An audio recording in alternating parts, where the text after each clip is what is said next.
60টা জিনিস মানুষ মরে যাওয়ার পরে তার কবরে পৌঁছতে থাকে। ইন্না মিম্মা ইয়ালহাকুল মুমিন মিন হাসানাতিহি বা'দা মাউতিহি, মানুষ মরে যাওয়ার পরেও যে 60টা জিনিস তার কবরে পৌঁছায় তার মধ্যে একটা হচ্ছে মসজিদান বানাহু, সে যে মসজিদ বানিয়ে গিয়েছে ওই মসজিদের সওয়াব। সুবহানাল্লাহ পড়েন।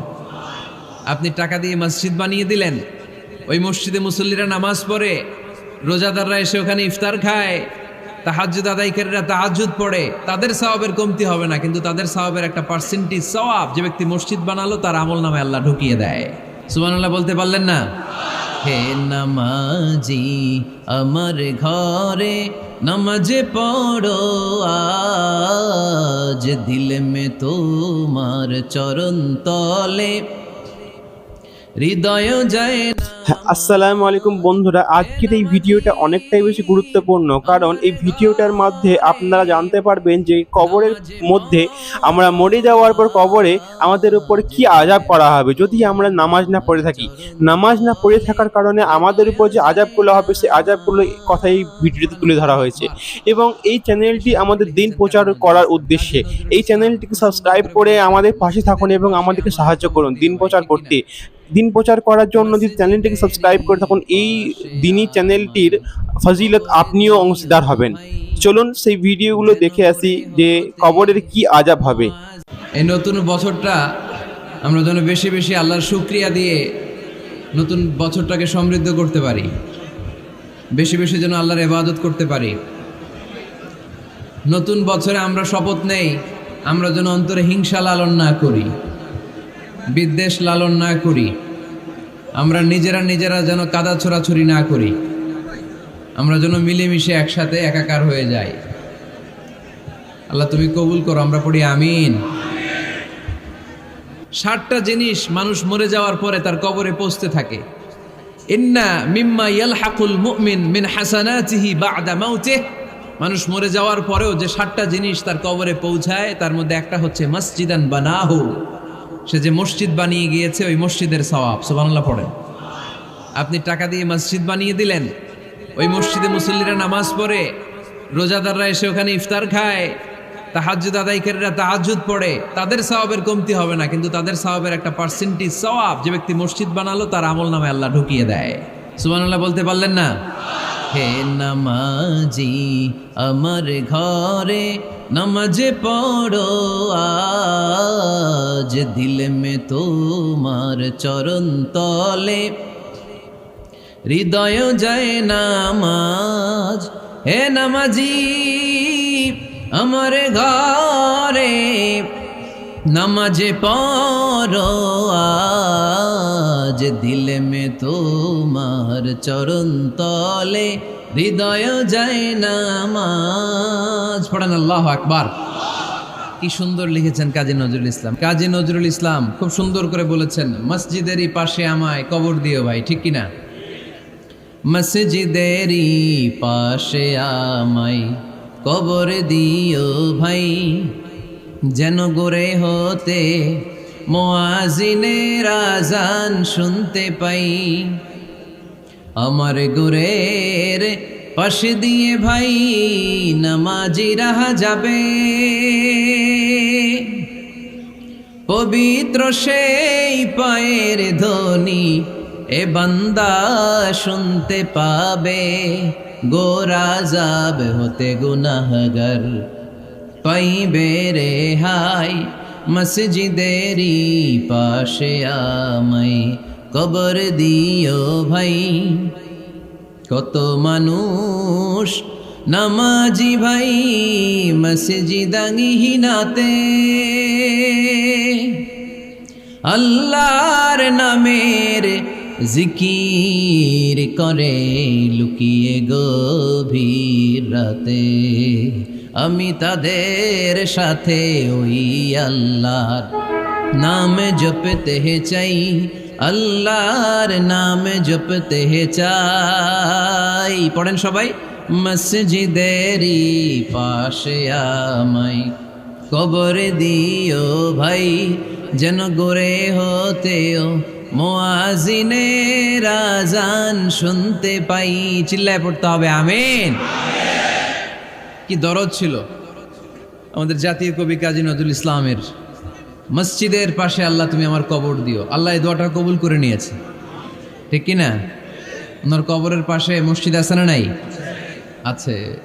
এজন্য মসজিদের সাথে সম্পর্ক জুড়ে দেওয়া এটা ইমানদারের আলামত, আর মসজিদকে ঘৃণা করা এটা মুনাফিকের আলামত। এজন্য আমরা যেন আমাদের হৃদয়টাকে মসজিদের সাথে জুড়ে দেই, মসজিদের সাথে যেন সুসম্পর্ক থাকে। মসজিদ সবার, মসজিদ নিয়ে দলাদলি নাই। দলাদলি আছে অনেক জায়গায়, হানাফি মসজিদ, আহলে হাদিস মসজিদ এরকম আমরা দেখি বা শুনি, এটা ঠিক না। হানাফি মসজিদ বলে কোনো কথা নাই, আহলে হাদিস মসজিদ বলে কোনো কথা নেই। মসজিদ সবার। ছোট্টখাট্ট বিষয় নিয়ে মসজিদে মারামারি, একজন হাত তোলে আরেকজন তোলে না, কিলাকিলি আছে না নাই? একজন বলে জোরে আমিন, আরেকজন আস্তে আমিন, মারামারি আছে না নাই? এগুলো কি মারামারি করার কোনো বিষয়? কথা বলেন। সালাতে ফরজ আছে, ওয়াজিব আছে, সুন্নাহ আছে। খেয়াল করে বুঝবেন, ফরজ যদি নষ্ট হয় সালাত ভঙ্গ হয়, you have to repeat your সালাহ। ওয়াজিব নষ্ট হলে সালাত ভঙ্গ হয় না, নতুন করে পড়া লাগে না, সেজদায় শাহু দিলেই সালাত আদায় হয়ে যায়। আর সুন্নাহ নষ্ট হলে নামাজ নষ্টও হয় না, নতুন করে পড়াও লাগে না, সৌ সেজদাও লাগে না, নামাজ আদায় হয়ে যায় সুন্নাহ নষ্ট হলে। এই যে হাত তোলা না তোলা এটা সুন্নাহ, আমিন জোরে বলা না বলা এটা কি সুন্নাহ, যেটা কোনো কারণে কেউ না করলেও তার নামাজ কবুল করে নিবে কে? আর এই সব সুন্নত লই আমগো দেশে গিলাগিলি। মৌলভীবাজারে মাশাআল্লাহ এগুলা নাই, এখানেও আছে। এগুলার অবসান ঘটুক, আমরা চাই কি চাই না? আর কত এই ছোটখাটো বিষয় নিয়ে আমরা এই বিভেদের প্রাচীর আর দেয়ালকে উঁচু করব আমাদের মাঝখানে? কবে আমরা ঐক্যের সিন্ডিকেট করব? কবে? আর কবে সাদা মনের মানুষ হব? কবে? আর কত? অনেক হয়েছে, আর না, এবার থামেন। বিভেদের প্রাচীরকে ভেঙে চুড়িয়ে দেন, ঐক্যের এমন সিন্ডিকেট করতে হবে যাতে কোনো অপশক্তি এই ঐক্যকে ভাঙতে না পারে, বানচাল করতে না পারে। চিল্লায় বলেন ঠিক কিনা? এজন্য মিউচুয়াল রেসপেক্টের দরকার, পারস্পরিক শ্রদ্ধাবোধ সব ক্ষেত্রে, রাজনীতিতে, সামাজিক অ্যাক্টিভিটিসে আমাদের আলেম ওলামাদের মধ্যে পারস্পরিক শ্রদ্ধাবোধের দরকার, মিউচুয়াল রেসপেক্ট। কেউ কাউরে রেসপেক্ট করে না, আমি যেটা বুঝছি এটাই সব, বাকি সব হারাম, এরকম বলে না অনেকে? এরকম যেন না করি। তাহলে মসজিদ সবার। মসজিদ, আল্লাহর হাবিব সাল্লাল্লাহু আলাইহি ওয়াসাল্লাম খ্রিস্টানদেরকে মসজিদে ঢুকতে দিয়েছেন, আর আমরা মুসলমান ভাইয়ের জন্য মসজিদে তালা ঝুলাই দেই, আছে না নাই? আল্লাহর হাবিব সাল্লাল্লাহু আলাইহি ওয়াসাল্লাম কোথাও গেলেই প্রথমে মসজিদ বানাতেন। কি বানাতেন? মসজিদ বানাতেন। মক্কা থেকে হিজরত করে মদিনায় আসলেন, কোবায় থাকলেন কয়েক সপ্তাহ। কোবা পল্লীতে তিনি মসজিদ বানালেন, মসজিদ কোবা। ওখানে প্রতি শনিবার কেউ যদি অজু করে ওখানে যে 2 রাকাত নামাজ পড়ে, একটা কবুল ওমরার সওয়াব আল্লাহ তাআলা তার আমলনামায় দিয়ে দেয়। মসজিদে কোবা বানালেন। তারপরে মদিনায় এসে মসজিদে নববী বানালেন আল্লাহর হাবিব সাল্লাল্লাহু আলাইহি ওয়াসাল্লাম, মসজিদে নববী।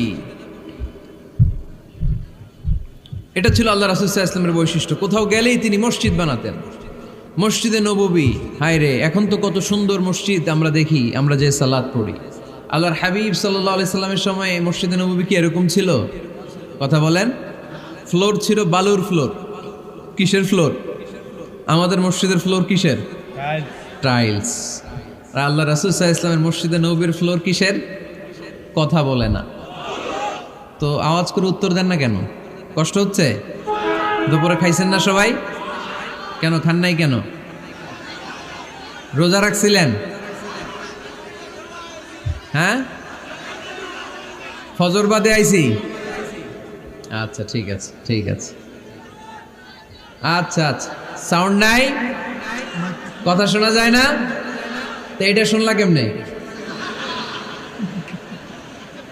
জিজ্ঞেস করলাম কথা শোনা যায় না, কয় না। তো এটা শুনলা কি করে? মানে অল্প শোনা যায়, তাই তো? একটু পরে আমার বিদায় ঘন্টা বাজবে, আমি চলে যাব। তোমরা ডিস্টার্ব করতে করতে আমার সময় শেষ। তোমরা ডিস্টার্ব করলে তোমাদের লস। আমি আমার টাইমের 1 মিনিটে বেশি যেতে পারবো না, কারণ এখানে আসরের সালাতের আজান শুরু হয়ে যাবে, এরপরে কোনো কথা নেই। আর বক্তব্য লম্বা করা এটা বেদাত। এই বেদাতকে আমি সুন্নাতের মধ্যে আনতে চাচ্ছি। একটা সময়ে একেবারে কমায় নিয়ে আসবো। এত প্রোগ্রামও আমি করতে চাই না। আমি ঘোষণা দিয়েছি আগামী বছরে সারা বাংলাদেশে আমার প্রোগ্রাম হবে 50টা। কয়টা? 50টা। এরপরের বছর 30টা, এরপরের বছর 20টা। বিভাগীয় প্রোগ্রাম করলেই চলবে আমার। এক এক বিভাগে যে 2 দিন 3 দিন খালাস।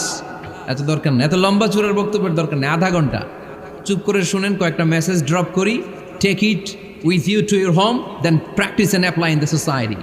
নিয়ে যান, আমল করেন, সমাজে কাজে লাগান, সমাজটা আলোকিত করে দিবে কে? খুতাবুকুম তাওয়িলা সালাওয়াতুকুম কাসীরা।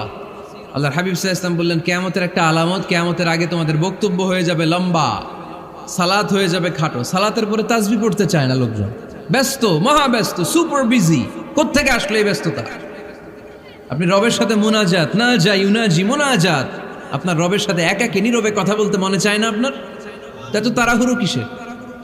ধীর স্থির হন, একটু স্থির হন, একটু মনোদৈহিক প্রশান্তি অর্জনের চেষ্টা করেন। সব সময় ব্যস্ত, ধাক্কাধাক্কি, উচ্ছৃঙ্খলা, এগুলো আমাদেরকে শেষ করে দিয়েছে। এজন্য লম্বা চোরা বক্তব্য ঠিক না। বক্তব্য শুনতে আমাদের ভালো লাগে, আমল করতে ভালো লাগে না। বক্তব্যটা শেষেই সিগারেট ধরায়, আছে না নাই? মাহফিল শেষেই বিড়ি ধরায়, কয় চমৎকার ওয়াজ করছে হুজুরে। ওয়াজটা সেরকম হয়েছে, অনেক কণ্ঠ সুন্দর হুজুরের। এতদিন ইউটিউবে দেখছি, আজকে সরাসরি দেখাইছি, আছে না নাই? তো কি লাভ হয়েছে? লাভটা হয়েছে কি? এই যে মাহফিল শেষে বিড়িটা ধরাইলেন আর গেলেন, কোনো লাভ হয় নাই। এগুলো থেকে বেরিয়ে আসতে হবে। বছরের পর বছর আমাদেরকে শেখানো হয়েছে একভাবে, কেউ এই পরিবর্তনের আওয়াজ তোলে নাই। আওয়াজ আপনাকে তুলতে হবে। আওয়াজ তোলার জন্য এত মানুষ লাগে না, আপনি একাই যথেষ্ট। আপনি দাঁড়ান না সামনে, দেখবেন আপনার সামনে কেউ টিকে থাকতে পারবে না, ঠিক কিনা? কিন্তু আপনার শক্ত সিদ্ধান্ত লাগবে, পরিবর্তনের জন্য শক্ত মানসিকতা লাগবে, যে আমি পরিবর্তন করতে চাই। We have to change. যুগ জামানা পাল্টে দিতে চাই না অনেকজন। এক মানুষই আনতে পারে জাতির জাগরণ। এক মানুষই বিপদকালে বাঁচায় কাফেলায়, ক্ষুদ্র ডিঙ্গি বাঁচায় জাহাজ অসীম দরিয়ায়। এজন্য আপনার শক্ত সিদ্ধান্ত পারে আপনার মৌলভীবাজারটাকে দেশের শ্রেষ্ঠ জেলা, শ্রেষ্ঠ থানা হিসেবে আল্লাহর কাছে কবুল করতে, ঠিক কিনা? এজন্য লম্বা চূড়া আলোচনা ঠিক না। ছোটখাটো অল্প কয়েকটা মেসেজ নিয়ে যেতে পারলেই that's enough. One of the minor sign before the day of judgment, your Islamic lectures will be very longer and your salah 5 times a day will be shorter. কিয়ামতের আগে বক্তব্য লম্বা, নামাজ খাটো, তাসবিহ পড়ে না, ব্যস্ত, মহাব্যস্ত। এই মহাব্যস্ততা ছাড়েন, কোরআন সুন্নাহর দিকে ফিরে আসেন। বরকত দিবে কে? বিশ্বনবীর মসজিদে নববীর ফ্লোর বালুর ফ্লোর ছিল, আমাদের ফ্লোর টাইলস। আল্লাহর হাবিব সাল্লাল্লাহু আলাইহি ওয়াসাল্লামের মসজিদে বালি নিচে, এই বালিতে নামাজ পড়তেন। বৃষ্টি হলে কাদামাটি হয়ে যেত, কাদামাটিতেই সেজদা করতেন। সেজদা করলে কাদার মাটি আল্লাহর হাবিব সাল্লাল্লাহু আলাইহি ওয়াসাল্লামের নাকে আর কপালে লেগে যেত। তিনি সালাম ফিরিয়ে সাহাবাদের দিকে মুখ ফিরিয়ে বসলে দেখতেন প্রতিটা সাহাবীর নাকে আর কপালে কাদার মাটি মিশে আছে। তার মানে প্রিয় নবী সাল্লাল্লাহু আলাইহি ওয়াসাল্লামের মসজিদে নববী ছিল কাঁচা, কিন্তু মুসল্লি ছিল পাকা। আমাদের মসজিদগুলা হয়েছে পাকা, কিন্তু মুসল্লি কাঁচা, ঠিক কিনা? ফজরের সালাতে মানুষ নাই। ইমাম সাহেব আছেন কে কে এলাকায়? দেখি ইমাম, মসজিদের ইমাম, মাশাআল্লাহ। আপনাদের এইখানে ওই মসজিদে ফজরের নামাজে কয় কাতার হয়? 5 জন 6 জন? কেনে এত কম? খেনে হ্যাঁ আসে না, আসতে চায় না লোকজন। তো এই যে 5-6 জন ফজরের সালাতে, কল্পনা করতে পারেন ফজরের সালাতে এত কম লোক। ফজরের জামাতে লোক যায় না, এটা একটা মহামারী। যেদিন ফজরের জামাতের দৃশ্য আর জুমার নামাজের দৃশ্য একরকম হয়ে যাবে, ওই দিনই বাংলাদেশে ইসলাম কায়েম হয়ে যাবে। এখন স্লোগান তুলে বিপ্লব বিপ্লব, ইসলামে বিপ্লব। আর ফজরের সময় আমি কম্বলের ভিতরে, আছে না নাই? কোনো বিপ্লব হবে না। ফজরের নামাজ জামাতে পড়ুন, সকালটারে বরকতময় করে দিবে কে? আল্লাহর হাবিব সাল্লাল্লাহু আলাইহি ওয়াসাল্লামের মসজিদ ছিল সবার জন্য উন্মুক্ত, এখানে সবাই আসতে পারত। এজন্য মসজিদ হবে সবার। আমরা মসজিদের আবাদকারী হতে চাই। এজন্য রাব্বুল আলামিন বলেন, ইন্নামা ইয়া'মুরু মাসাজিদাল্লাহি মান আমানা বিল্লাহি ওয়াল ইয়াউমিল আখির ওয়া আকামাস সালাতা ওয়া আতাজ যাকাতা ওয়া লাম ইয়াখশা ইল্লাল্লাহ فعسى أولئك أن يكونوا من المهتدين। সুবহান আল্লাহ পড়েন। রব্বুল আলামিন বললেন মসজিদের আবাদকারী হবে তারা যারা আল্লাহর প্রতি ঈমান আনে, আখিরাতের প্রতি ঈমান আনে, যারা সালাত কায়েম করে, যারা যাকাত আদায় করে, যারা দুনিয়ার কাউকে ভয় পায় না, ভয় পায় একজনকে, চিল্লায় বলেন তিনি কে? যাদের হৃদয়ে আছে আল্লাহর ভয়, তারা কবু পথ ভুলে যায় না।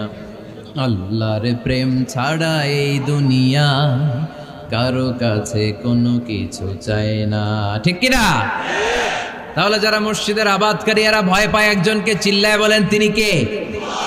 মসজিদের আবাদকারীদের প্রথম গুণ, তারা আল্লাহ বিশ্বাস করে, তারা আখিরাতে বিশ্বাস করে, তারা সালাত কায়েম করে, তারা যাকাত আদায় করে, তারা আল্লাহ ছাড়া পৃথিবীর কাউরে ভয় পায় না। আল্লাহ বলেন ফাআসা উলাইকা আইয়াকুনু মিনাল মুহতাদিন, আশা করা যায় তারাই হলো হেদায়েতের রাস্তার উপরে আছে, ঠিক কি না? তারাই মসজিদের আবাদকারী, যারা মসজিদে যায়, সালাত আদায় করে। এখন মসজিদের আবাদকারী আপনি হতে চান, আপনি মসজিদে যান না, আপনি আবাদকারী হতে পারবেন? মসজিদের অনেক সভাপতি আছে, মসজিদে যায় না, আছে না নাই? মৌলভীবাজারে এই সমস্যা বোধহয় নাই। মসজিদের সেক্রেটারি মসজিদে যায় না, আছে না নাই? তাহলে হইলো, এটা হইলো, এটা মেনে নেওয়া যায়? এজন্য সভাপতি সাহেবরা, আপনি কষ্ট করে মসজিদ বানিয়েছেন, মসজিদে যাবেন। সভাপতি সাহেব আপনি মসজিদে যাবেন, সেক্রেটারি সাহেব আপনি মসজিদে যাবেন, তাহলে আপনি সঠিক মসজিদের আবাদকারী হবেন, ঠিক কিনা? আমরা মসজিদের আবাদকারী হতে চাই, ইনশাআল্লাহ। পড়েন উমরানুল মাসাজিদ। মসজিদের আবাদ কি করে করতে হয়? মসজিদ আবাদ করার এক নাম্বার মাধ্যম হচ্ছে মসজিদ নির্মাণ করা। কি করা? নির্মাণ করা। খেয়াল করবেন, আল্লাহর হাবিব সাল্লাল্লাহু আলাইহি ওয়াসাল্লাম বলেছেন, মান বানা মসজিদান মিন মালিহি ফিদ দুনিয়া বানাল্লাহু লাহু বাইতান ফিল জান্নাহ। যে ব্যক্তি নিজের পকেটের টাকা খরচ করে দুনিয়াতে মসজিদ বানায়, আল্লাহ তাআলা তার জন্য জান্নাতে ঘর বানায়। 60টা জিনিস মানুষ মরে যাওয়ার পরে তার কবরে পৌঁছতে থাকে। ইন্না মিম্মা ইয়ালহাকুল মুমিন মিন হাসানাতিহি বা'দা মাউতিহি। মানুষ মরে যাওয়ার পরেও যে 60টা জিনিস তার কবরে পৌঁছায়, তার মধ্যে একটা হচ্ছে মসজিদান বানাহু। সে যে মসজিদ বানিয়ে গিয়েছে, ওই মসজিদের সওয়াব। সুবহানাল্লাহ পড়েন। আপনি টাকা দিয়ে মসজিদ বানিয়ে দিলেন, ওই মসজিদে মুসল্লিরা নামাজ পড়ে, রোজাদাররা এসে ওখানে ইফতার খায়, তাহাজ্জুদ আদায়কারীরা তাহাজ্জুদ পড়ে, তাদের সওয়াবের কমতি হবে না, কিন্তু তাদের সওয়াবের একটা পার্সেন্টেজ সওয়াব যে ব্যক্তি মসজিদ বানালো তার আমল নামে আল্লাহ ঢুকিয়ে দেয়। এজন্য বেশি বেশি মসজিদ বানাতে রাজি আছেন তো? তাহলে মসজিদ আবাদ করার প্রথম মাধ্যম হচ্ছে মসজিদ বানানো। 2 নম্বর মাধ্যম হচ্ছে মসজিদে যেয়ে জামাতে সালাত আদায় করা। জামাতে সালাতুল জামাআ তাফদুলু সালাতাল ফাযযি বি27 দারাজা। ঘরে নামাজ পড়লে, একা একা পড়লে যেই সওয়াব, জামাতে পড়লে 27 গুণ বেশি সওয়াব। সুবহানাল্লাহ বলতে পারলেন না? হে নামাজি আমার ঘরে নামাজে পড়ো আজ, দিল মে তোমার চরণ তলে হৃদয় যায় নামাজ। হে নামাজি আমার ঘরে নামাজে পড়ো আজ, দিল মে তোমার চরণ তলে হৃদয় যায় নামাজ। পড়েন আল্লাহু আকবার। কি সুন্দর লিখেছেন কাজী নজরুল ইসলাম। মসজিদ কেমন যেন মসজিদ তার নিজের ভাষায় আল্লাহর কাছে কেঁদে কেঁদে ফরিয়াদ জানায়, আল্লাহ নামাজিরা আমার ঘরে আসে না, কি সুন্দর টাইলস, কি সুন্দর মুসল্লা, কি সুন্দর এয়ার কন্ডিশন, সব আছে কিন্তু মুসল্লি নাই, ঠিক কিনা? মসজিদগুলো আল্লাহর কাছে ফরিয়াদ জানায়। এজন্য আমরা যেন মসজিদমুখী হই। কি মুখী? আওয়াজ করে বলতে হবে, কি মুখী? মসজিদমুখী। তাহলে মসজিদ আবাদের 1 নম্বর পদ্ধতি মসজিদ বানানো। 2 নম্বর মসজিদে বেশি বেশি যে জামাতে সালাত আদায় করা। 3 নম্বরে মসজিদের সাথে সম্পর্ক জুড়ে দেওয়া, হৃদয়টা যেন সবসময় মসজিদের সাথে লেগে থাকে। আল্লাহর হাবিব সাল্লাল্লাহু আলাইহি ওয়াসাল্লাম বললেন, সাবআতুন ইউযিল্লুহুমুল্লাহু ফি যিল্লিহি ইয়াওমা লা যিল্লা ইল্লা যিল্লু। 7 শ্রেণীর ব্যক্তিকে আল্লাহ তাআলা কিয়ামতের দিন আরশের নিচে ছায়া দিবে, যেদিন আল্লাহর আরশের ছায়া ছাড়া কোনো ছায়া পৃথিবীতে থাকবে না। সেই দিনটা কি এই দিনের মতো? কিয়ামতের দিনটা আজকের এই দিনের মতো হবে? 50,000 বছর হবে। এটা লেন্থ, এটা ডিউরেশন। কাআন সাফসাফা লা তারা ফিহা ইওয়াজা ওয়ালা আমতা। লেভেল প্লেইং ফিল্ড, তামার জমিন। একটু কল্পনা করেন তো ওই দিনটা কত ভয়ঙ্কর। বাবা ছেলেরে চিনবে না ওই দিন, ছেলে বাবারে চিনবে না। স্ত্রী স্বামীকে চিনবে না, স্বামী স্ত্রীকে চিনবে না, পীর সাহেব মুরিদ চিনবে না, মুরিদ পীর সাহেবকে চিনবে না, নেতা কর্মীকে চিনবে না, কর্মী নেতাকে চিনবে না। হায় হায়, ইয়া নাফসি বলে কাঁদবে। সূর্যটা মাথার কাছে চলে আসবে, সূর্যের তাপে মাথার মগজগুলো গলে গলে নাকের ছিদ্র আর কানের ছিদ্র দিয়ে টপ টপ করে বেয়ে বেয়ে পড়বে।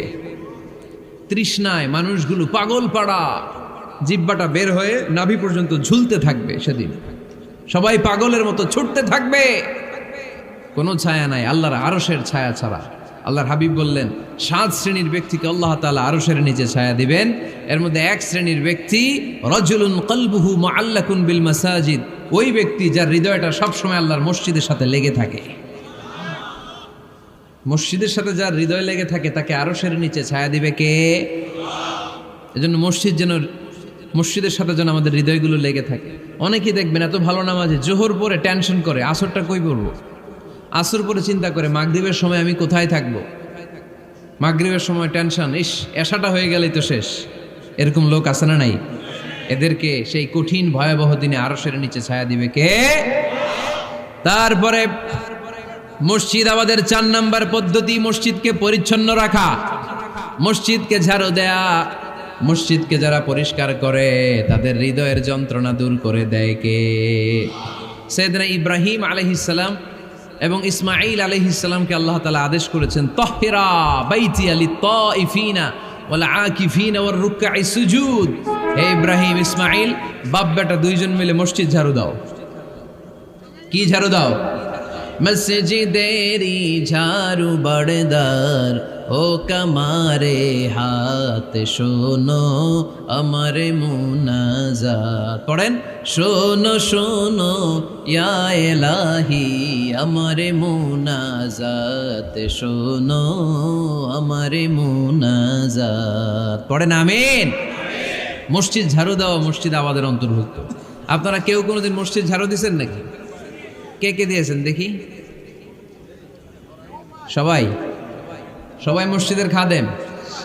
মাশাআল্লাহ। আমিও দিছি মসজিদ ঝাড়ু, অনেক দিছি। মাশাআল্লাহ, আল্লাহ তুমি কবুল করো। যাদের হৃদয়ে বড় জ্বালা, ফ্যামিলিতে সুখ নাই, শান্তি নাই, তারা হৃদয়ে প্রশান্তি আনতে চাইলে এতিমখানায় যাবেন, এতিমের মাথায় হাত বুলিয়ে দিবেন, এতিমের মুখে খাবার তুলে দিবেন। আপনার হৃদয়টারে নরম করে দিবে কে? আল্লাহর ঘর মসজিদে যাবেন, নিজ হাতে মসজিদটারে একটু পরিষ্কার করে দিবেন, আপনার জীবনটারে উজালা করে দিবে কে? তাহলে এগুলো করার মাধ্যমে আমরা মসজিদের আবাদ করতে চাই। আমরা মসজিদের আবাদকারী হতে চাই কি চাই না?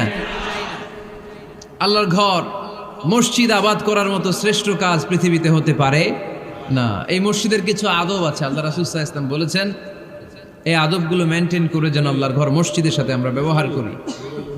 মসজিদের 1 নম্বর আদব হচ্ছে মসজিদে ওযুর সাথে প্রবেশ করা। কিসের সাথে? ওযু করে পরিচ্ছন্ন হয়ে মসজিদে প্রবেশ করা। এজন্য অপবিত্র অবস্থায় গোসল ফরজ, এরকম অবস্থায় মসজিদে ঢোকা যাবে? কথা বলেন, ঢোকা যায়? যেই নারীদের মাসিক চলতেছে, মেনস্ট্রুয়েশনাল পিরিয়ড চলতেছে, ওই নারীদের পক্ষে মসজিদে ঢোকা জায়েজ আছে? নাই। তাহলে এটা হলো 1 নম্বর আদব। মসজিদে ঢোকার সময় কি করে ঢুকবো? ওযু করে। আওয়াজ করে বলেন, কি করে ঢুকবো? ওযু করে। 2 নম্বর আদব হচ্ছে মসজিদে যাওয়ার সময় সবচেয়ে ভালো জামাটা পরে যাব, সবচেয়ে ভালো পাঞ্জাবিটা পরে যাব। জান তো আপনারা? না সবচেয়ে সিরাটা পরে যান? হ্যাঁ, অনেকের নামাজের জন্য একটা পুরান জামা আছে, সিরা পাড়া, এদিকে হাত উঠাইলে দিকতে দেখা যায়, আছে না নাই? সবচেয়ে সিরা পাড়াটা রাখে নামাজের জন্য, কপাল পোড়া। আর সুন্নাতে খাতনার অনুষ্ঠানে গেলে মাশাআল্লাহ লেহেঙ্গা গায়ে দেওয়া যায়, আছে না নাই? না, আপনি ইবাদতের জন্য সবচেয়ে সুন্দর জামাটা রাখবেন। এজন্য রাব্বুল আলামিন বলেন, ইয়া বানি আদম খুযু জিনাতাকুম ইনদা কুল্লি মসজিদ। ও বনি আদম, তুমি যখন আল্লাহর ঘর মসজিদে ঢুকবা, ও বনি আদম, তুমি যখন নামাজের মুসল্লায় দাঁড়াবা, তোমার সবচাইতে দামি, সবচাইতে সুন্দর জামাটা গায়ে দিয়ে তুমি নামাজে দাঁড়াও। ঠিক কি না? তাহলে এখন মসজিদে যাওয়ার সময় কি গায়ে দিয়ে যাবেন বলেন? খিতা করবাইন? হ্যাঁ, মাশাআল্লাহ। হ্যাঁ, সবচেয়ে ভালো কাপড়টা আয়রন করে পারফিউম মেখে তারপরে আমরা যাব। রাজি আছেন তো? 3 নাম্বার আযাব হচ্ছে মসজিদে ঢোকার সময় বাম পা দিয়ে ঢুকতে হয়।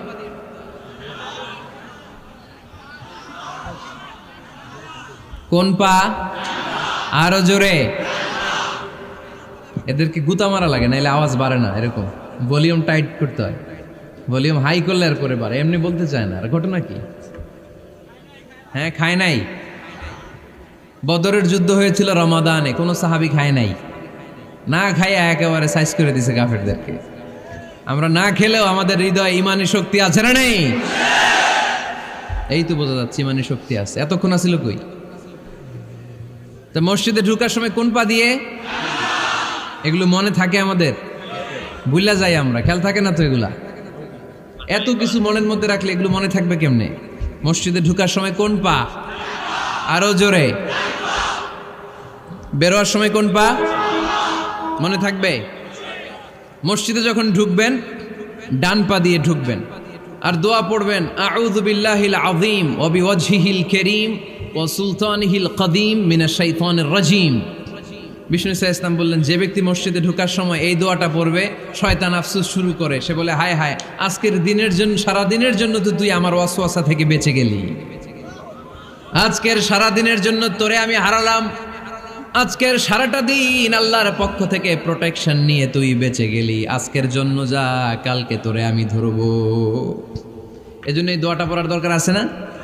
আউযু বিল্লাহিল আযীম ওয়া বিওয়াজহিল কারীম ওয়া সুলতানিহিল কদীম মিনাশ শাইতানির রাজীম। 4টা বাক্যের দোয়া। মুখস্থ করতে কষ্ট হলে যে ইউটিউবে চলে যাবে আজকেই, ওখান থেকে শুনে আপনারা মুখস্থ করে নেবেন। এই দোয়াটা পড়বেন, তাহলে ওই দিনের জন্য শয়তানের ওয়াসওয়াসা, টেম্পটেশন, প্রভোকেশন থেকে আপনি আল্লাহ তাআলার প্রোটেকশনে চলে গেলেন। সুবহানাল্লাহ পড়েন। তারপর আল্লাহর হাবিব বললেন, ঢোকার আগে আমারে সালাম দাও। পড়বেন আসসালামু আলাইকা আইয়ুহান নাবিয়্যু ওয়া রাহমাতুল্লাহি ওয়া বারাকাত। এই 2টা জিনিস যখন করে ফেললেন, তখন ডান পা দিয়ে পড়বেন আল্লাহুম্মা ইফতাহ লি আবওয়াবা রাহমাতিক। সুবহানাল্লাহ পড়েন। আল্লাহুম্মা ইফতাহ লি, ও আল্লাহ আমার জন্য তুমি খুলে দাও আবওয়াবা রাহমাতিক, তোমার রহমতের দরজা। তার মানে মসজিদে ঢুকলে রহমত পাওয়া যায় কি যায় না? মসজিদে ঢুকলে পাওয়া যায় রহমত। মসজিদের বাইরে রহমতের কথা আল্লাহ বলে নাই, মসজিদের ভিতরে রহমত। কোথায় রহমত? কোথায়? মসজিদের ভিতরে রহমত আছে না? তার প্রমাণ, মসজিদে ঢুকলেই শান্তি লাগে কেমন জানি, আর ঘুমে ধরে। মসজিদে ঘুমাইছেন কারা কারা দেখি? সবাই ঘুমাইছেন? আরে আমি কত ঘুমাইছি। জুমার নামাজের সময় যে কি ঘুম আসে, আসে আসে, কমন পড়ছে, একেবারে কমন পড়ে গেছে। ঘুম আসে কারণ রহমত, রহমতের ঝিরি ঝিরি বাড়িধারা আল্লাহ তাআলা আরশের উপর থেকে নাজিল করতে থাকে। আর এই রহমতের কারণে হৃদয়টা প্রশান্ত হয়ে যায়, অনেকের ঘুমও চলে আসে, ঠিক কি না? এজন্য আল্লাহুম্মা ইফতাহ লি আবওয়াবা রাহমাতিক, ও আল্লাহ তোমার রহমতের দরজাগুলো আমার জন্য খুলে দাও। এই দোয়া পড়লে রহমতের দরজা খুলে দেয় কে? আবার মসজিদ থেকে যখন বের হবেন তখন কোন পা দিয়ে?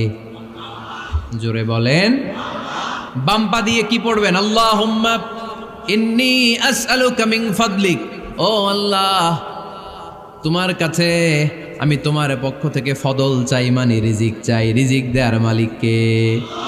তার মানে খুব সোজা সাপটা কথা হচ্ছে, মসজিদের ভিতরে পাওয়া যায় রহমত, আর বাইরে পাওয়া যায় ফদল বা রিজিক। বাইরে পাওয়া যায় কি? রিজিক। মসজিদের ভিতরে রিজিক আছে। তার মানে সারাদিন মসজিদে বসে থাকলে রিজিক মিলবে?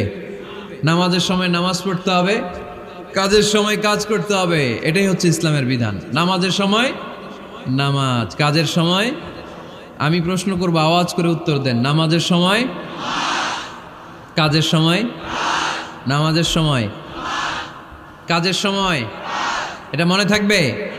এজন্য আল্লাহ বললেন, ফাইদা কুদিয়াতিস সালাতু ফান্তাশিরু ফিল আরদি ওয়াবতাগু মিন ফাদলিল্লাহ। যখন তোমাদের সালাত শেষ হয়ে যায়, আল্লাহর রিজিক অন্বেষণের জন্য আল্লাহর জমিনে তোমরা ছড়িয়ে যাও। নামাজের সময় আসবেন, নামাজ শেষ বের হয়ে যান। ফান্তাশিরু ফিল আরদ, জমিনে ছড়িয়ে পড়ো। নামাজ শেষ, চেয়ারম্যান সাহেব চলে যাবে ইউনিয়ন পরিষদের ভেতরে, ছাত্ররা চলে যাবে হাই স্কুলে, মেম্বার অব দ্য পার্লামেন্ট চলে যাবে সংসদে, সেনাবাহিনীর লোকেরা চলে যাবে ক্যান্টনমেন্টে, ব্যবসায়ীরা চলে যাবে তাদের বাজারে, সিএনজি ওয়ালারা সিএনজি নিয়ে ব্যবসা শুরু করবে, রাস্তায় নেমে যাবে, চিল্লায় বলেন ঠিক কিনা? এটাই ইসলামের বিধান। নামাজের সময় নামাজ, কাজের সময়। আচ্ছা, তাহলে প্রথম সুন্নাত পেলাম, পবিত্র হয়ে ঢুকবো, ভালো জামা পরে ঢুকবো 2 নাম্বার। 3 নাম্বার, ঢোকার সময় কোন পা, বের হওয়ার সময়।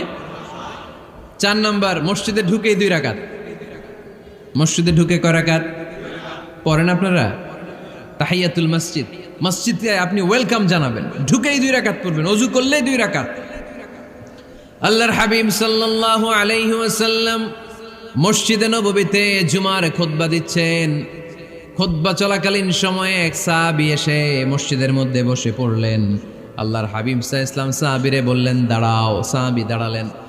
আল্লাহর নবী জিজ্ঞেস করলেন কেন বসে বললা, 2 রাকাত পড়ছো নাকি? সাহাবী বলে পড়ি নাই। বিশ্বনবী বললেন তাহলে তাড়াতাড়ি 2 রাকাত নামাজ পড়ে বসে যাও। সুবহানাল্লাহ পড়ো। 2 রাকাত পড়ো নাই তো পড়ো, দাঁড়াও, তারপরে বসো। দেখেন খুতবা চলাকালীন সময়ে আমাদের খতিবরা কখনো খুতবা থামায়? কথা বুঝেন নাই? জুমার খুতবা আপনারা শুনেন না? খুতবা চলতেছে, ওই মুহূর্তে ইমাম সাহেবরা কখনো খুতবা থামায়? মাঝখানে কোনো ঝামেলা হলে থামায় না। প্রথম খুতবা শেষ, বসে, তারপরে দ্বিতীয় খুতবা। খুতবার মাঝখানে কোনো থামাথামি নাই। কিন্তু আল্লাহর হাবিব সাল্লাল্লাহু আলাইহি সাল্লাম কেমন খতিব ছিলেন দেখেন। আল্লাহর হাবিব সাল্লাল্লাহু আলাইহি সাল্লামের খুতবা দেওয়ার স্টাইল অ্যান্ড অ্যাটিটিউড এবং আমাদের খুতবা দেওয়ার স্টাইল অ্যান্ড অ্যাটিটিউড, আল্লাহ রাসূল সাল্লাল্লাহু আলাইহি সাল্লামেরটা কত প্রাণবন্ত ছিল। আল্লাহ রাসূল সাল্লাল্লাহু আলাইহি সাল্লাম সোসাইটি ওরিয়েন্টেড একজন পার্সোনালিটি ছিলেন, সমাজের মানুষ কেন্দ্রিক, খুব সামাজিক ছিলেন আল্লাহ রাসূল সাল্লাল্লাহু আলাইহি সাল্লাম।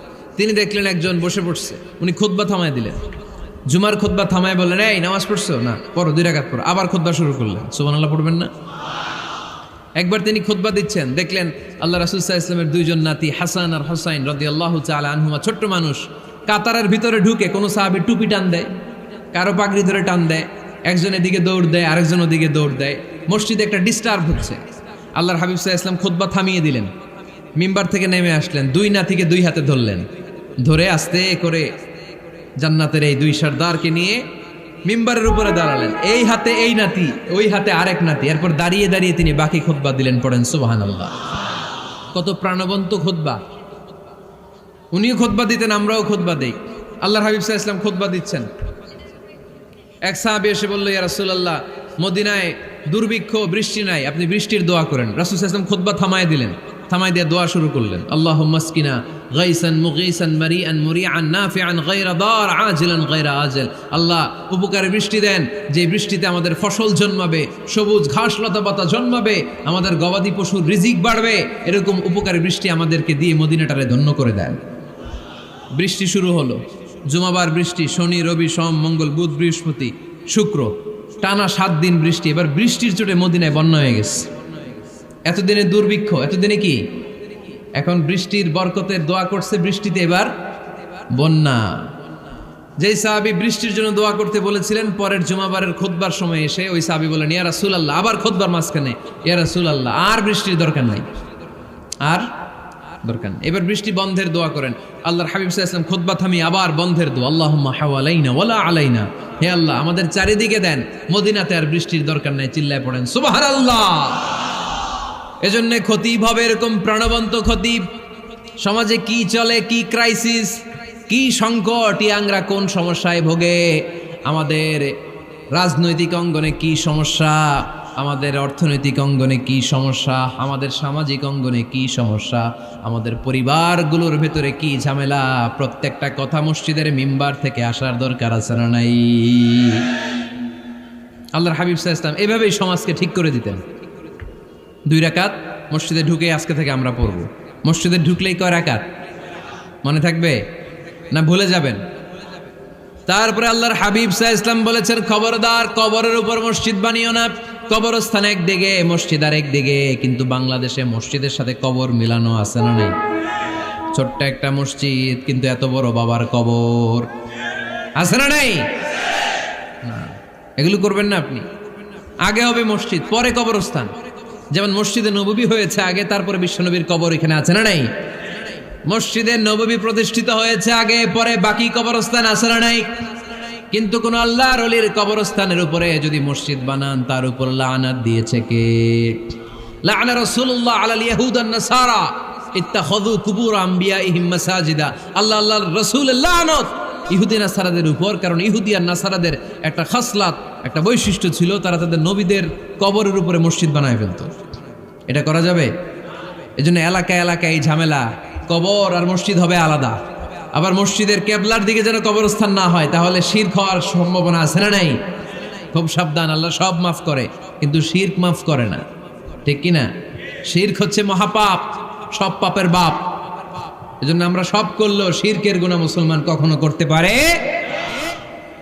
এরপর আল্লাহর হাবিব বললেন, মসজিদকে পরিষ্কার পরিচ্ছন্ন রাখো, এটাও মসজিদের আদাব। মসজিদে আতর লাগিয়ে দেন, বাখুর জ্বালিয়ে দেন। আপনাদের এই এলাকার মধ্যে তো বাখুরের অভাব নাই, আগরের অভাব নাই, ঠিক কিনা? গতকাল প্রোগ্রাম ছিল কই? সুজানগর, আগরের রাজধানী। আগর চিনেননি আপনারা? হ্যাঁ, এই যে দেহনেল উদ পারফিউম, আপনাদের এই যে মাহতাব সাহেবের আল হারামাইন, এরপরে যে আজমল কোম্পানি, এও আপনাদের এই মৌলভীবাজার এলাকার। এরকম অনেক কোম্পানি আছে দুবাই ভিত্তিক, গোটা বিশ্বে ওনারা ব্র্যান্ডিং করেছে। এগুলোর র ম্যাটেরিয়াল, কাঁচামাল যায় হচ্ছে আপনাদের মৌলভীবাজার থেকে। সম্মানিত ভাইয়েরা, মসজিদ পরিষ্কার পরিচ্ছন্ন রাখবেন, এই বাখুর জ্বালাবেন, দেহনেল উদ এই পারফিউমগুলো ছড়িয়ে দিবেন। মসজিদের মধ্যে অনেক মসজিদে দুর্গন্ধ আছে না নাই? এই কার্পেটের মধ্যে ময়লা, পরিষ্কার করে না। আল্লাহর হাবিব সাল্লাল্লাহু আলাইহি ওয়াসাল্লাম বলেছেন, খবরদার। আম্মা জান আয়েশা বর্ণনা করেন, আমার রাসূলুল্লাহ সাল্লাল্লাহু আলাইহি ওয়াসাল্লাম বিবিনাইল মসজিদ ফি দুয়ার ওয়া আন তুতাইয়াবা ওয়া তুনাযাফ, আমরা যেন এলাকা এলাকায় মসজিদ বানাই, মসজিদগুলোকে যেন পারফিউম দিয়ে, আতর দিয়ে সুগন্ধময় করে দেয়। বিশ্বনবী আদেশ করেছেন, সুবহানাল্লাহ পড়েন। এজন্য কোনো অপরিচ্ছন্ন মসজিদ থাকতে পারবে না। মসজিদের পাশ দিয়ে গেলে আতরের ঘ্রাণে আমোদ হয়ে লোকজন যেন বুঝতে পারে এটা আল্লাহর ঘর, মসজিদ। চিল্লায় বলেন ঠিক কিনা? এরপরে আল্লাহর হাবিব সাল্লাল্লাহু আলাইহি ওয়াসাল্লাম বলেছেন, মসজিদের আরেকটা আদব হলো মসজিদকে অতিমাত্রায় ডিজাইন না করা। বেশি ডিজাইন করা যাবে না। এমন ডিজাইন করা যাবে না যে এটা মসজিদ বোঝাই যায় না। এত লাইটিং ফাইটিং করে, এটা কি মসজিদ না কমিউনিটি সেন্টার বোঝাই যায় না? আছে না নাই? আছে। এরকম যেন আমরা না করি সম্মানিত ভাইয়েরা। বিশেষ করে মসজিদের সামনের দেয়ালে। কোন দেয়ালে? সামনের দেয়ালটা, কেবলার দিকে যেই দেয়াল, এই দেয়ালটা হতে হবে ফ্রেশ, যাতে করে মানুষের দৃষ্টি আকর্ষণ না করে। প্রায় মসজিদের দেয়ালের মাঝখানে দেখবেন আপনি ক্যালেন্ডার ঝুলায় রাখে, আছে না নাই? মৌলভীবাজারের কি অবস্থা? খিতা খবর আছে? তো এই যে ক্যালেন্ডার ঝুলায় রাখে, ওইখানে দেখবেন বিভিন্ন মসজিদের ছবি, এতিমখানার ছবি, মানুষের ছবি। তো মানুষ নামাজও পড়ে, আবার ওগুলোও তাকায়, আছে না নাই? প্রথম কাতারে পরে ওইখানে কি লেখা, এগুলো পরে, তার ডিস্টার্ব হচ্ছে না? এই মুসল্লির দৃষ্টি যাতে অন্যদিকে না যায়, এটা খেয়াল রাখতে হবে। যদি পারা যায়, মসজিদের সামনে কোনো ঘড়ি টড়ি চলবে না। ঘড়ি মসজিদের পেছনের দেয়ালে, সময়সূচি পেছনের দেয়ালে, সব পেছনে। সময় কয়টা বাজে ওটা ইমাম দেখলেই চলবে, ইমাম এভাবে দেখে নিবে, আপনারাও দেখে নেবেন। কিন্তু সামনের দেয়ালটা যত সিম্পল করা যায়। আল্লাহর হাবিব সাল্লাল্লাহু আলাইহি ওয়াসাল্লাম নামাজ পড়া অবস্থায় সামনে এমন কিছু রাখতেন না যেটার দ্বারা আল্লাহর হাবিব সাল্লাল্লাহু আলাইহি ওয়াসাল্লামের সালাতে মনোযোগ অন্যদিকে চলে যায়। আমরা যখন সালাত পড়ি, যদি অন্যদিকে তাকাই, ফেরেশতার মাধ্যমে আল্লাহ একটা ডাক দেয়, বলে আকবিল, এই বান্দা ফিরে আয়, তোর নজর থাকা দরকার সেজদার জায়গায়, ফিরে আয়। আপনি আবার যখন অন্যদিকে তাকান, আল্লাহ বলে ফিরে আয়, সেজদার দিকে তাকা। আপনি আবার যখন ঘড়ির দিকে তাকান, আল্লাহ বলে আকবিল, ফিরে আয়, সেজদার দিকে তাকা। আপনি যখন আবার অন্যদিকে তাকান, তখন আল্লাহ বলে লা হাজাতা লি ইলা সালাতিক, তোর এই নামাজের দরকার আমার নাই। নাউজুবিল্লাহ পড়বেন না?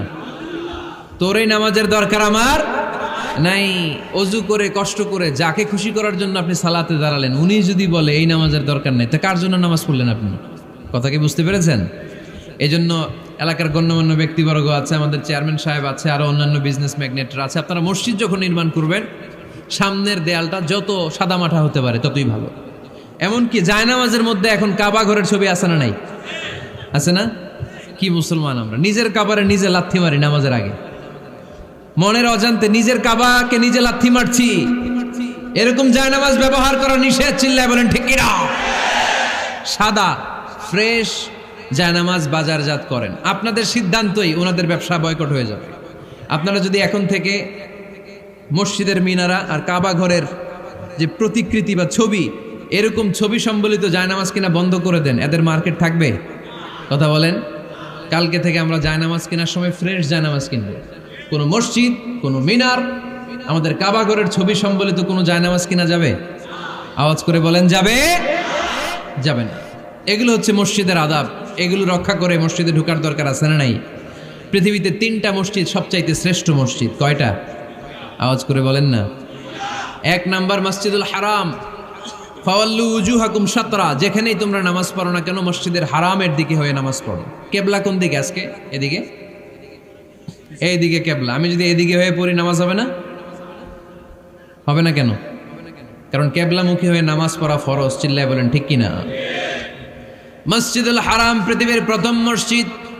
ওখানে একটা ঘর আছে, ঘরটার নাম হলো কাবা।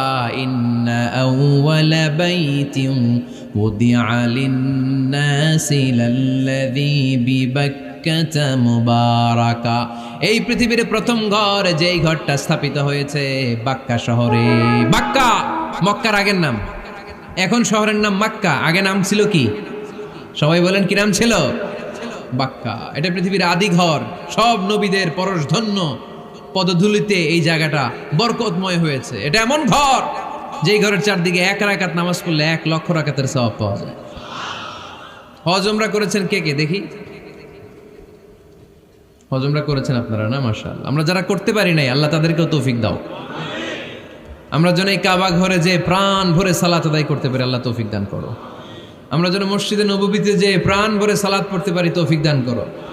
আল্লাহর হাবিব সাল্লাল্লাহু আলাইহি ইসলামের কবরের সামনে দাঁড়িয়ে যেন আমরা প্রাণ খুলে মন প্রাণ উজাড় করে বিশ্বনবী সাল্লাল্লাহু আলাইহি ইসলামকে সালাম দিতে পারি, আল্লাহ তৌফিক দান করো। এই কাবা ঘরকে কেন্দ্র করে প্রতিদিন 100টা রহমত নাজিল হয়। আওয়াজ করে বলেন, কয়টা? আল্লাহর হাবিব বললেন প্রতিদিন, প্রতিনিয়ত 100টা রহমত নাজিল হতেই থাকে। 60টা রহমত তাদের উপর নাজিল হয় যারা কাবা ঘরের চারদিকে তাওয়াফ করে। 40 লিল মুসাল্লিন, বাকি 40টা নাজিল হয় যারা কাবা ঘরের পাশে নামাজ পড়ে। 20 লিন নাযিরিনা ইলাল কাবা, বাকি 20টা রহমত প্রতিনিয়ত নাজিল হয় যারা তাওয়াফ করে না, সালাত আদায় করে না, শুধু কাবার গিলাফের দিকে তাকিয়ে থাকে।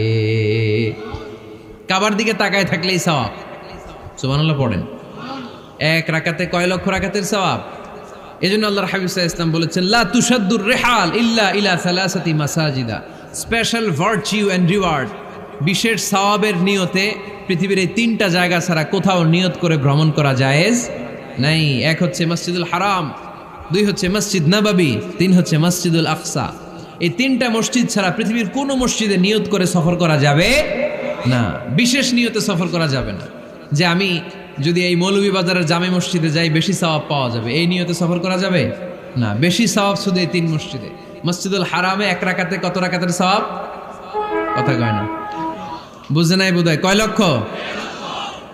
আর মসজিদে নববীতে 1 রাকাতে 1000 রাকাতের সওয়াব।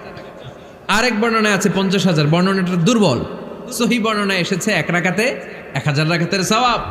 মসজিদুল আকসায় সালাত পড়লে 1 রাকাতে, এক বর্ণনায় এসেছে 250 রাকাতের সওয়াব, আরেক বর্ণনায় এসেছে 500 রাকাতের সওয়াব। এই 3টা মসজিদ ছাড়া যে নামাজ পড়লে বেশি সওয়াব হবে, এই নিয়তে সফর করা যাবে? চিল্লায় বলেন, যাবে। তবে মসজিদটা দর্শন করার জন্য যেতে পারবেন। মসজিদটা দেখতে কেমন, এটার ক্যালিওগ্রাফিক্যাল ডিজাইন কেমন, এটার আর্কিটেকচারাল ডিজাইন কেমন, এটার দৃষ্টিনন্দন সৌন্দর্য কেমন, মসজিদটা দেখতে কেমন, দেখতে যেতে পারবেন। কিন্তু বিশেষ সওয়াব, রিওয়ার্ড এই 3টা মসজিদ ছাড়া অন্য কোনো মসজিদের জন্য হবে না। এই মসজিদ হচ্ছে আমাদের সামাজিক ঐক্যের কেন্দ্রবিন্দু, এটা হচ্ছে আমাদের কমিউনিটি সেন্টার। আমরা শুধু নামাজের জন্য মসজিদকে ইউজ করি, এছাড়া আরো অনেক ইউসেজ আছে মসজিদের। খেয়াল রাখবেন, আমাদের মুসলমানদের মসজিদ হিন্দুদের মন্দিরের মতো নয়। কোথায় আজান হইছে? শেষ করে দিব না? সুবহানাকাল্লাহুম্মা ওয়া বিহামদিকা আশহাদু আল্লা ইলাহা ইল্লা আনতা আস্তাগফিরুকা ওয়া আতুবু ইলাইক।